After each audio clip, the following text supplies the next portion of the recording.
Hi అండి అందరికీ. Welcome to our ASVS channel. ఈరోజైతే నేను రుద్రాక్ష దీపము ఎలా వెలిగించాలి, నియమాలేంటి అన్నీ ఈ వీడియోలో తెలియజేయబోతున్నాను.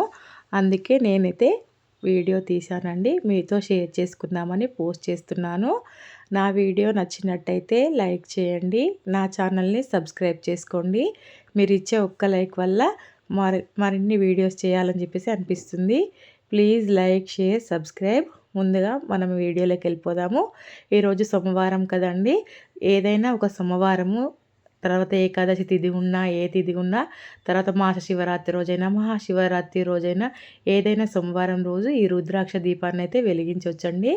రుద్రాక్ష దీపాన్ని వెలిగించడం వలన జాతకంలో ఎలాంటి దోషాలున్నా, తర్వాత ఆర్థికంగా బాగాలేకపోయినా, అనారోగ్య సమస్యలున్నా, ఇంట్లో చికాకులు గొడవలు ఉన్నా, ఏదున్నా సరే ఈ మన రుద్రాక్ష దీపం వెలిగించడం వల్ల మానసికంగా ఆనందంగా ప్రశాంతంగా అయితే ఉంటుందండి. నేను చాలాసార్లు వెలిగించాను, ఆ అనుభూతిని కూడా పొందాను. అందుకే ఈరోజు సోమవారం అని చెప్పేసి రుద్రాక్ష దీపం వెలిగిస్తున్నాను. ముందుగా అయితే మనం ఒక పీటను ఏర్పాటు చేసుకోవాలండి.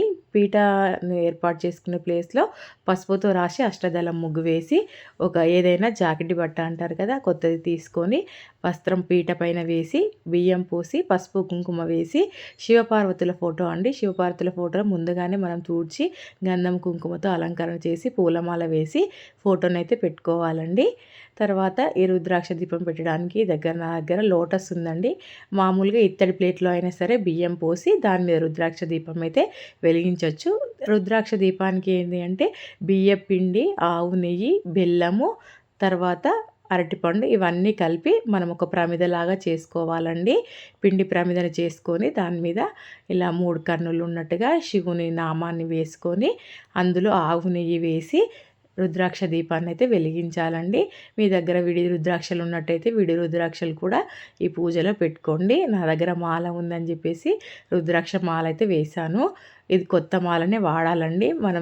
మన ఇంట్లో ఆల్రెడీ వేసుకున్నది వాడకూడదు.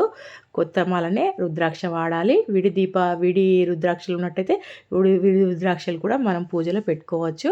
శివునికి నంది అంటే ఇష్టం కదండి. అందుకే నేను ఎప్పుడు శివునికి పూజ చేసిన నంది దీపాలు కూడా వెలిగిస్తాను.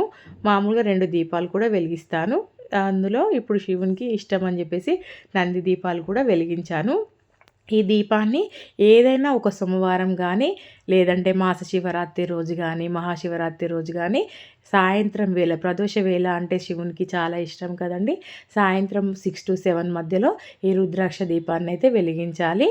స్వామివారికి పెరుగన్నం, దద్దోజనం కానీ, పులిహోర కానీ, లేదంటే ఒక పండైనా సరే నైవేద్యంగా పెట్టి ఈ దీపాన్ని అయితే వెలిగించవచ్చు. ఈ దీపం వెలిగించిన తర్వాత మనము రుద్రనమకం తప్పకుండా 11 సార్లు అయితే చదువుకోవాలండి. తర్వాత వీలైనన్ని సార్లు లింగాష్టకము, బిల్వాష్టకము అలా ఏది శివుని అష్టోత్తరము ఏది వీలైతే అది అన్నీ శివునికి సంబంధించినవన్నీ మనం చదువుకోవాలండి. తర్వాత నేను చూశారు కదా 2 దీపాలు వెలిగించి తర్వాత రుద్రాక్ష దీపం కూడా వెలిగించాను. నేనైతే ఈరోజు నాకు ఓపిక లేదని చెప్పేసి స్వామివారికి మామిడి పండు నైవేద్యంగా పెట్టానండి. ఓపిక ఉంటే మనం సిరవ్వతో చేసింది కానీ, దద్దోజనం కానీ ఏదైనా స్వామివారికి వండి నైవేద్యంగా పెట్టొచ్చు. హారతి ఇచ్చేసి శివుంది ఒక పాట పాడుకొని నైవేద్యం అయితే చూపించేసేయాలండి. మనము రుద్రనమకం చదువుకుంటూ పుష్పాలని సమర్పించాలి. తర్వాత శివ అష్టోత్తరం కూడా చదువుకుంటూ పుష్పాలు లేకపోతే అక్షంతలైనా సమర్పించవచ్చు.